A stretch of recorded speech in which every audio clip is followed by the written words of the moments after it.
You're listening to the Heart and Soul podcast with Kathryn Banco. I'm on a mission to celebrate breakthrough, empowerment, and shameless living in the lives of women everywhere. Join me and let's live unashamed together. What's going on, everybody? Welcome back to Heart and Soul.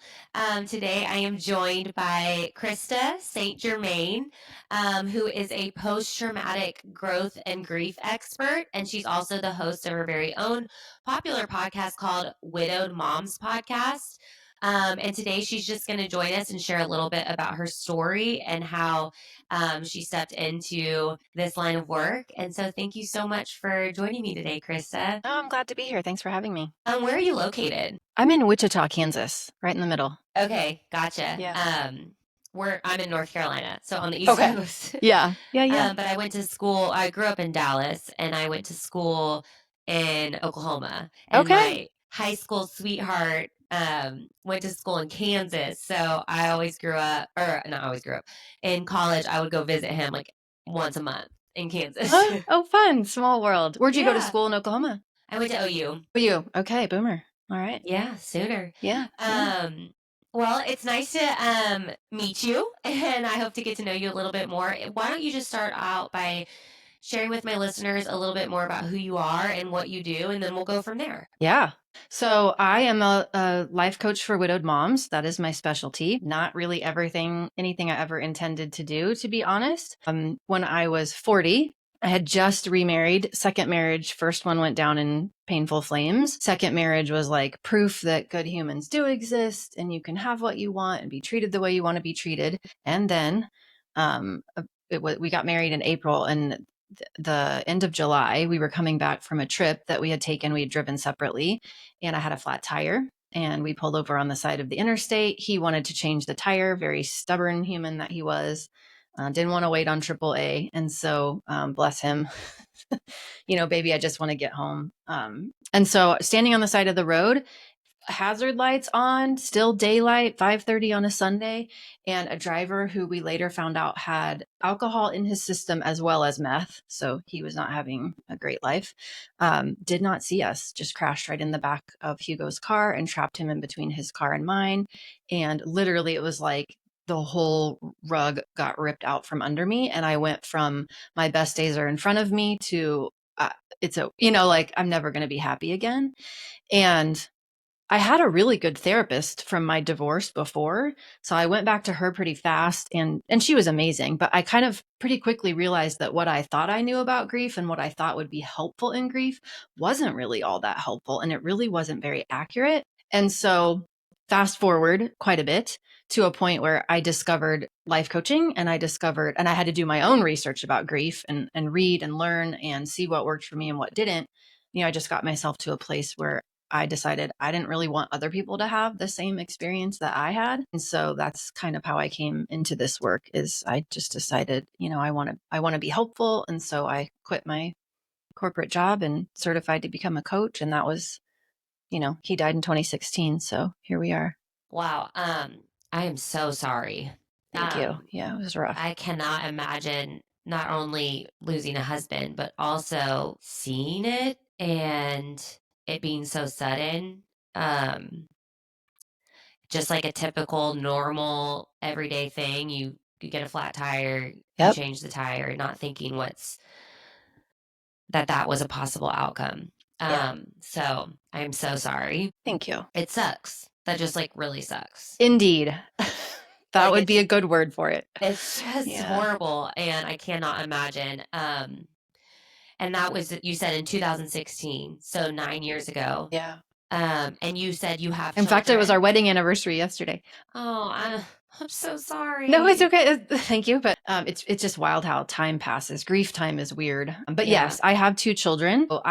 At the time, my daughter was 12, and my youngest was 9, and they're now 21 and 17. And then he had, at the time, his son was 17. Okay. Okay. So this horrible tragedy happens, and you go back to your old therapist and found that it just wasn't helpful.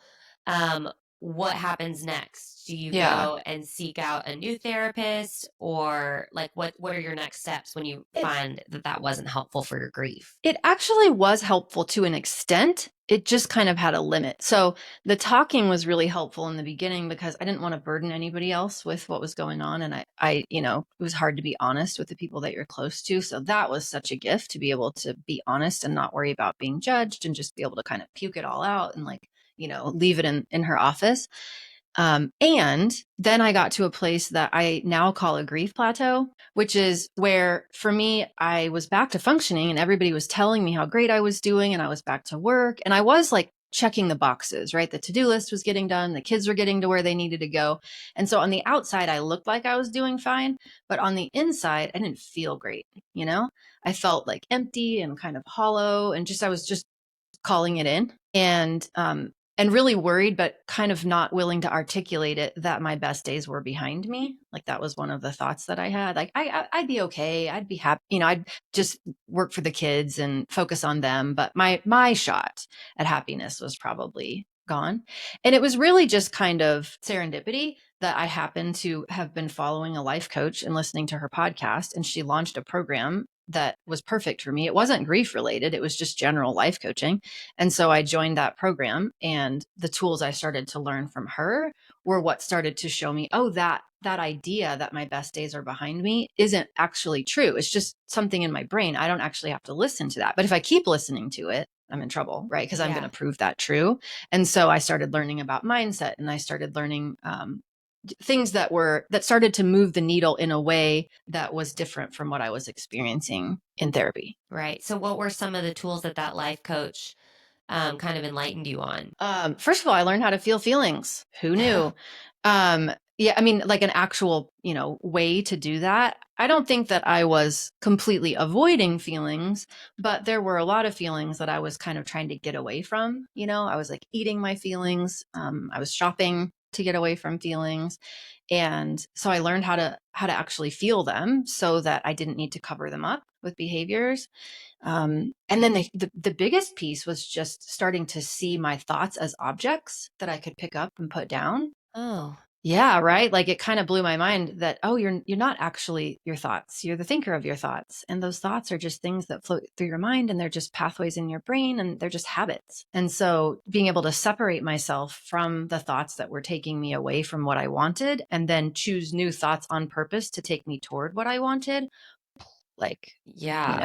Huge change in the trajectory of what I believed was possible for myself. I love that idea, and it's something that I used as well when I this whole podcast kind of was birthed from 12 years ago, 13 years ago. I was struggling with an eating disorder, and then now thankfully I'm healed and hopefully helping others break through those lies in their heads about who they are and their identity. And that was one of the tools that I learned, was to take every thought captive. Like, you are not your thoughts. So this lie that you might be hearing in your head is not necessarily true. And I love the way you said that. Take every thought captive. Well, that's actually in the Bible. And so I read that verse one day, years ago, and it just kind of hit me in that specific season of life as I was trying to navigate the lies and the truth. And anyway, yeah, it became kind of my like life verse because it's so true. Like, our thoughts, especially if they are not true, they're like thoughts that we've convinced ourselves are true. They have the ability to make us prisoner to them. And so if we take it captive, then we actually take the thought and we lock that thought up and take it prisoner. And then we get to walk in freedom because we've chosen to replace it with what is true. So anyways, I love that tactic that you learned from that life coach. And it's so helpful because there's so many things that we think daily. I mean, it could be anything from like, you're running an errand and you think you need to go here. And it's just like the thoughts that I have in my head. I don't understand those people who are like, I have no, what is it? My husband's like this. No thoughts. No, he's like, what do they call that? It's like, do you an inner voice or something? Like, I have no inner voice, inner dialogue or whatever. Yes. I'm like, I am writing a movie script in my brain at all times. Yep. And he's Yeah, there just is a like, oh name for no, when that. I'm not doing something, I'm not thinking about it. And that's just like mind blowing to me. So it is so important to learn that tactic. And I'm so glad that you did. Yeah. At what point after being encouraged by this life coach that you connected with, did you decide this is a path that I want to take like towards my calling, my future? Mhm. At what point? Yeah, it was interesting because actually what I was pursuing first was becoming a therapist. So my therapist said you should be a therapist. Because you go through something like this and you all of a sudden you look around and you're like, am I even doing what I want to do on the planet? Like, I don't really like this job. Like, it pays well, but do I love it? No, I didn't love it.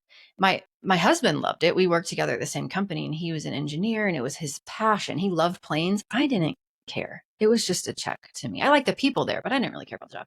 So I was already kind of looking for something that was going to feel more fulfilling to me. And my therapist was saying, become a therapist. I'll help you get into an MFT program.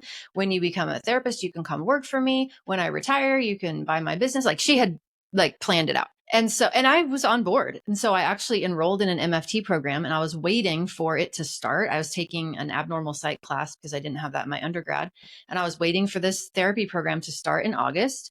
And at the same time, I enrolled in this life coaching program. So I was like fully intending just to be a client in this program. And then I was like, this would be a good complement to being a therapist. And then I was like, this could be, as I go through 2 years of MFT, because I was going to work full time and go through this MFT program, I could do this as like a side hustle, And then eventually I just kind of got to the point where I was like, I actually think I want to do the coaching thing. I don't think I really want to do the therapy thing. I'd gone to their orientation. It didn't really feel like my people.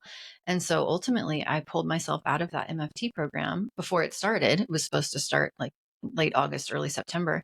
And I just put myself into the life coaching program instead. And then I did that certification that took from, it started in August and I finished it in December, and then quit my job after that in January. Wow. Actually quit my job to go and work for the life coach school where I had studied. Thankfully, that did not work out. I only spent like 6 weeks as an employee there.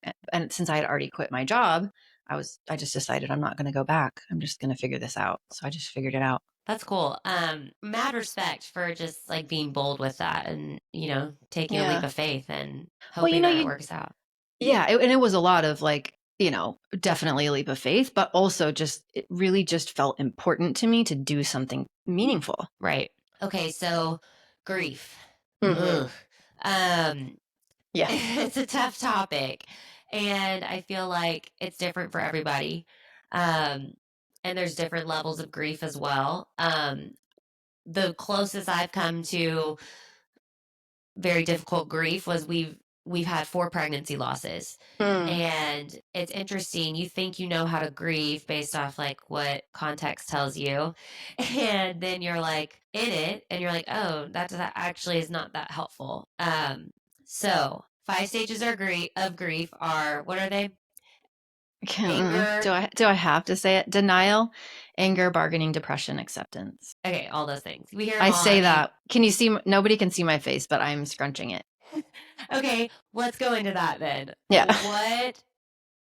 What makes you scrunch your face at the idea of 5 stages of grief? And I'm using air quotes because you can't just limit it to 5 stages, I'm sure. But it's just wild to me that something that was created as a study of hospice patients, right? It was about people coming to terms with their own mortality. It wasn't even about what it's like to lose someone or something, right? It was about, I've been diagnosed with the terminal disease. How do I reconcile with that? Oh, I didn't know that. I know. And most people don't. And that's why I find so frustrating. And also it was 1969. It's 2025. Everything evolves. And somehow we have just picked up on the 5 stages. And even though there are many other grief theories, they just haven't gained traction and people don't talk about them. And so it's frustrating to me as someone who went through something so significant, and then also to watch all of my clients get to that experience and then expect, right? They fall back on this idea. Okay, well, first I'm supposed to be in denial, then I'm supposed to get angry, and then I'm supposed to bargain. And it makes me a little nuts. And I do have great respect for Elizabeth Kubler-Ross, who created the 5 stages, especially given that in that time, nobody was even talking about it. So it's so important and such a valuable conversation. And then also she never meant for her work to be taken the way that we took it. She never meant for it to be staged or linear or to imply that grief ends. And later in her life, she reflected back on that, and but it's still just what has caught on, and it drives me nuts. I think also, I didn't know that was how it was created. Mm-hmm. I think also it's kind of naive to think that there's like you can compartmentalize grief or your feelings in general. And I'm such an overthinker, just like wired that way, and also a perfectionist. So when I was grieving, I was thinking like, well, I'm not in this stage, so I'm not doing it right. Like, let me take steps back and like plan out my grief. And Yes. it didn't work. It was not helpful. Sorry, I have a frog in my It throat. never works. So how can we, what would you tell a client who comes to you, is grieving, and is like, these stages aren't working? How would you break it down for them on how they can grieve? Yeah. So I would say, of course, these stages aren't working. That's not how it works. I would say all feelings are fine in no particular order, right? And I mean, it's okay to feel relief in grief. It's okay to feel joy in grief, right? It's not just the emotions that we tend to think about as undesirable. All of the emotions are okay. It's definitely not linear, and it's not something we're trying to get to the end of, because it doesn't end, right? So grief is the natural human response to a perceived loss, right? So you had wanted those babies. It felt like a loss to you, obviously. And grief is the natural human response to that. We're always going to have a response, and we can't undo the loss, which means the response can change over time, right? We can integrate the grief. We can choose a response on purpose, and we're never going to undo the loss. So there is no end, right? So this idea of acceptance, yes, it's lovely. And it's not a finite place that we reach, right? So you might accept aspects of the loss, but then you have secondary losses, right? So now it's would have been that child's 10th birthday, and that feels like a loss to you, right? Or you go to someone else's wedding and your child is not getting married, like, so there's the initial loss that happens, and to some extent we can choose to accept that, and then the secondary losses keep coming. So it is, don't make yourself wrong for how you feel. There is no timeline here. There are no stages. We're not trying to reach some fictional place that doesn't exist. We're trying to support ourselves as we integrate this grief experience into our lives, so that we can decide who we want to be, given that it's happened, what we want to make of it. Totally. That's really true, because there are, different dates that come up that might trigger some response. And I think this idea with the 5 stages of grief of acceptance almost makes you feel like you've accepted, so you forget it, and you never really forget it. I mean, sure, there's growth and you don't think about it as often, or little things might not trigger you as much, but it's always there. It's a part of like your DNA now. And I think to forget it is almost a loss in itself, because it doesn't help you evolve as a human. It creates empathy, it creates connection. There's so many. Yeah. It can help get you so much more aligned with what you value. Yeah. So that you're taking action from those values. Okay. So post-traumatic growth, a topic I've never heard. I've heard post-traumatic stress, PTSD. You are not alone. Talk to me about your title, a post-traumatic growth expert. Yeah, so I didn't create post-traumatic growth, but like you, I hadn't heard of it either. But it was coined in the mid-90s by a couple of researchers. At the time, what we thought was that when something quote unquote traumatic happened, right? And we thought of trauma differently then than we do now, much more like objective, whereas now we know it's very subjective. But the idea was like someone would be experiencing a certain level of wellness or quality of life, something traumatic would happen, and then there were 2 options. You would dip down and stay there, or you could dip down and then eventually bounce back to where you were. And what these researchers discovered was there was a third option, which is you could dip down, but not just bounce back, you could actually bounce forward. And so they were noticing that people were going through experiences that were traumatic and then choosing who they wanted to be in the face of that, right? Deciding what they wanted to make it mean, deciding how they wanted to live. And as a result, were experiencing higher levels of life satisfaction or quality of life. Because not in spite of what they had been through, but literally because of it. And it's not a moral imperative. It's not superior. It's just nice to know that it's an option. Yeah, I mean, if you're not growing from it, then you're not able to use that to like enhance other experiences, or not even just enhance, but like to really feel other things as well. Yeah.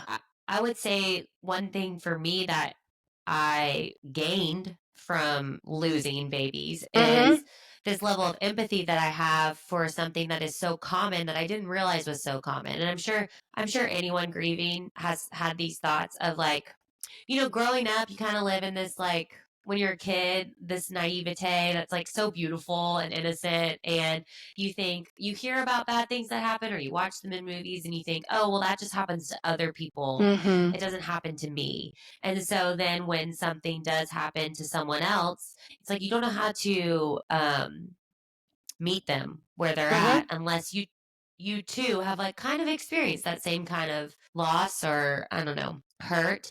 And so for me it's been beneficial to talk about what I went through with pregnancy loss, and to see all the people who like pour into my DMs or call me if they're at a doctor's appointment and they don't see a heartbeat, or and that level of empathy has made me grow so much as a human, and also value things differently, value my children who are here differently, value experiences differently. So it really is, although trauma is what initiated, it really has evolved into me growing as a human. I'm sure you, prior to becoming a widow, never thought, I'm going to be a widow one day. That's not something you think would happen to you. It's something you see happens to other people every now and then, but it's not going to happen to me. Yeah, for sure.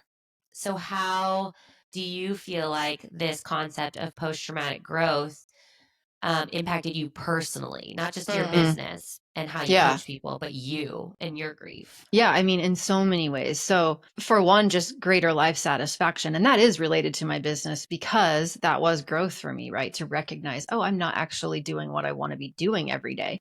So now I do what I want to be doing every day. Is it amazing all the time? No. But is it meaningful? Yes, right?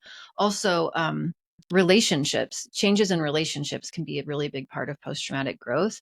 I think when you go through something big like that, one of the opportunities it gives you is the chance to pull back and just reassess. Yeah. How am I in relationship with people? Who am I in relationship with people? Are there people that, I'm investing a lot of time in that aren't investing time in me? Are there people relationships that were meant for a season that I am clinging to, and it's not really working for anymore, that need to be right sized or closed, or so it just really gives you the opportunity to look around and go, am I living life aligned with what I value here?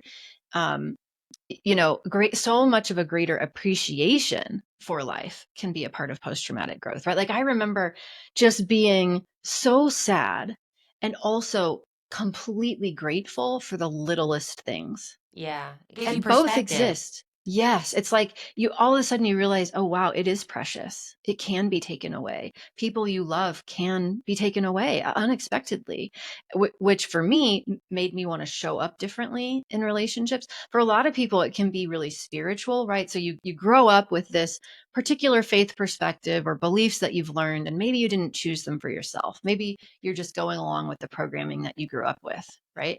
And then for a lot of people, that's when they stop and they go, wait a minute. Is this what I believe? Is this working for me?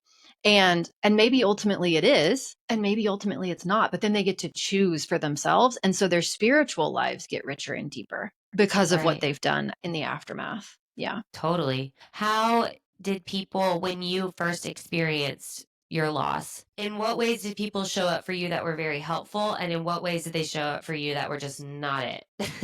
Yeah. The people who were like acts of service people really were just such gems. I mean, so many people just kind of took over and started doing things for me. Yeah.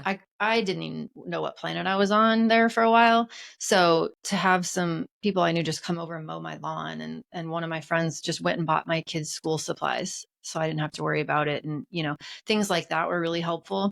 Also, any friend who was willing to just come and be with me and not try to change how I was feeling, not try to cheer me up. Yeah. Such a gift. Yeah. That was the opposite of that was what was most difficult to deal with. And I see it now. I see, we've been taught to believe that feelings are problems and that we don't really have much of a capacity to be with other people in their pain, right? If we're uncomfortable with their pain, we want to say things, oh, they're in a better place and at least you're young and you can try again. And, he would want you to be happy and but we say those things because we don't know how to be okay when other people aren't okay. And so, I just remember so much of that. I knew their hearts were in the right place, but I didn't want to be cheered up. Yeah. I didn't want to find a silver lining. I think I learned that a lot too, is what helped me is people showing up and saying like, this freaking sucks. Yes. And I'm here with you. And I'm just in it. And then there were other people like, everything happens for a reason. Well, if you didn't lose this baby, then you wouldn't get this baby. And it's like, their heart is not their intentions are not negative. They're really trying to help in the capacity that they have and that they know how to. But it wasn't helpful. It didn't cheer me up. It didn't make me have a aha moment of like, oh, that's why that happened. Yeah. Oh, did it happen for a reason? Thank you so much for pointing that out. But the people who just sat with me, drank wine with me, let me cry, let me escape. I had one friend come over and we just watched movies. And I was like, I don't want to talk. I don't want to talk about anything going on in life. Let's just watch movies. Yeah. Let's escape. And she was like, all right, cool. I'll sit here and I'll watch movies with you. And that was huge. So yeah. Which, by the way, can I tell you how well that fits into my favorite grief theory? Please. Because some people might say that's avoiding grief. So my favorite grief theory is called the dual process model. And essentially what it does is it divides anything we do after a loss into two categories. So there's the loss related category. So it's like thinking about it, feeling about it, logistics of it, right? Dealing with it. And then anything else, restorative. So that's distracting from it, taking a break from it, laughing, Netflix binges, watching a movie and saying, I don't want to talk about it, right? Healthy distraction. And most of us, especially like you said, you're a perfectionist and you were going to get the A, that was me too. We are less inclined to give ourselves a break when we think that what we're supposed to be doing is doing the work of grief, quote unquote. And so then we can make ourselves feel guilty when we actually take a break. But really what the dual process model says is that that's where healing is the oscillation back and forth, back and forth. So we take a break, we distract ourselves from it, and then we deal with it. And we take a break and then we deal with it back and forth, back and forth. And most of us, women especially, we have a harder time letting ourselves take a break and we guilt ourselves when we do that. And so I think that's why I love hearing about that one, because it's so important to just, zone out, take a break, distract yourself. That's nothing to feel guilty about. It's actually healing. Yeah. No, I hope that what you just said freed someone up who's listening to this right now is, you don't have to get through a checklist that in order to heal. I mean, maybe part of it is just escaping for a little bit and enjoying like a sense of relief from all the stuff going on in your current world. It's so helpful to do that. One thing that someone did for me, or someone asked me when I was grieving was, what or how can I best be there for you right now? Mm-hmm. And that question really was really nice to hear, because typically people just take charge and do what they think is right for you in the moment. And so now I've like really used that question a lot when people are experiencing loss or grief in some way. I'm just like, what do you need? Like, do you want me to drop off a meal? Do you want me to not talk to you for a couple of days and give you time to process? What do you need? Because everyone is different. Everyone processes differently. And that question really freed me up. Yeah. And what someone needs today might not be what they need tomorrow. And so I think it's important to give ourselves permission to let our answer change, or to let ourselves kind of not know. Yeah. Because sometimes you're like, I don't even know what I need. Yeah. And that's an okay answer too. But I love that question. Yeah, totally. I like that answer too. Of like, sometimes it's today I might need this and tomorrow I might need that. And that's okay. Yeah. And I don't know what I need right now. This has been so enlightening. What is like one thing you want to leave my listeners with who are possibly dealing with grief or have someone in their life who is dealing with that, what's like one aha thing, one post-it note, little piece of encouragement that you want to leave them with? I would love for people to also know about the role of time in grief, because a lot of us are walking around believing that time heals all wounds. And Because while it's an ism. It's like it one of is an those. ism, we love an ism. Yeah. Yes. And it's a little bit more nuanced than that, right? So for sure, it wouldn't it be lovely if time just passed and that's all we had to do is wait for time to pass. But that's not all we have to do. We have to figure out how to support ourselves as time passes, right? We have to figure out how do I create enough safety in my body that I can feel what I'm feeling. And then also there is a role that time does play. And so we want to understand that what is happening as time passes is that our brain is relearning. So especially when it comes to spousal loss, but really anything that's really important, right? Our brain has a way, in order to meet our attachment needs, of predicting with relative certainty where our person is, when we're going to see them again, how long it will take to get to them, so that we don't have to be thinking about that every day, every moment of every day, right? But when they die, or when we experience a significant loss, even if it's not a death loss, it takes time for our brain to get enough exposure to the new reality to update the predictions that it makes. And so it's really normal to intellectually know that it happened, but to keep acting or feeling like it didn't. Yeah. And that doesn't mean you're in denial. That just means your brain is relearning, and it needs more exposure to the new data to stop telling you that I should pick up the phone and tell them about my day, or when I reach over in the pillow, they should be there, or, whatever it is. And so don't make yourself wrong for that. Just know that your brain is learning, and that's a very important part of grief. And that really only does happen with the passage of time. Wow. I'm like seeing two different things. One is like when you need an update for your phone. And you have to take the time to like plug it in and connect it to Wi-Fi, and it takes forever to update. And then you have to relearn your phone almost. Yeah. That's kind that's of so what good. your brain is like, downloading new software Yeah. as you're going through time. And Yeah. you have to relearn yourself and relearn your new normal. And then also, I'm sure you have, but have you seen the movie Inside Out? Oh my gosh, my favorite. Literally, my favorite movie You ever. loved it. We Yeah. watch that all the time in my house because I have a 3-year-old. It kind of makes me think, when you were saying the brain is like relearning, like we have these little people in our head who are like storing up new memories and downloading new, I don't know, new processes for Yeah. going through things. And the movie's about a teenage girl who's just changing, and life is hard for a teenage girl.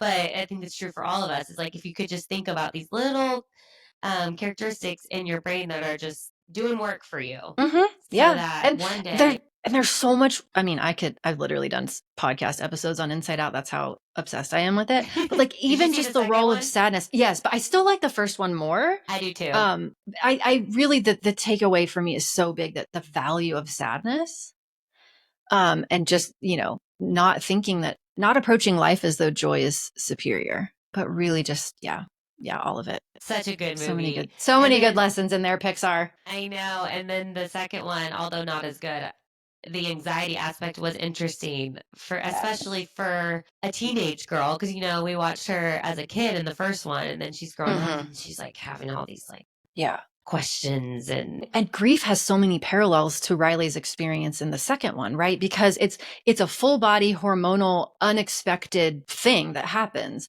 and anxiety is often such a big piece of grief too, that people don't expect. We look at teenagers and we expect it for them. They may not expect it for themselves, but we don't often think that our confidence is going to take a hit, or anxiety is going to become more prevalent. But really, grief, I mean, there's nothing in your body that's not affected. Your hormones are off, you're not sleeping, like it is a whole thing. Yeah, it's so common to have that just complete disruptive feeling, like you're under construction. Who even am I anymore? What is happening to me experience? Yeah. So I guess, listeners, give yourself grace, whatever part of the process you're in, because time doesn't heal all wounds, but time will change you and rewrite your brain, and give yourself grace in the in between. Because we all need it, whether it's with grief or something else in our life. We just are constantly evolving and changing, and life is really, really hard. Here. And give yourself some grace we're all just kind of figuring it out together. Okay. What is the best way for my listeners to connect with you and to hear more of your wisdom? Yeah, for sure. So the Widowed Mom podcast is my podcast, and anybody is welcome to listen. It's not just for widows. I talk all about grief and post-traumatic growth. And then also I created a downloadable journal that anybody is welcome to have if they want. And it is called Memories That Matter. One of my biggest fears after Hugo died was that I would forget my memories of him.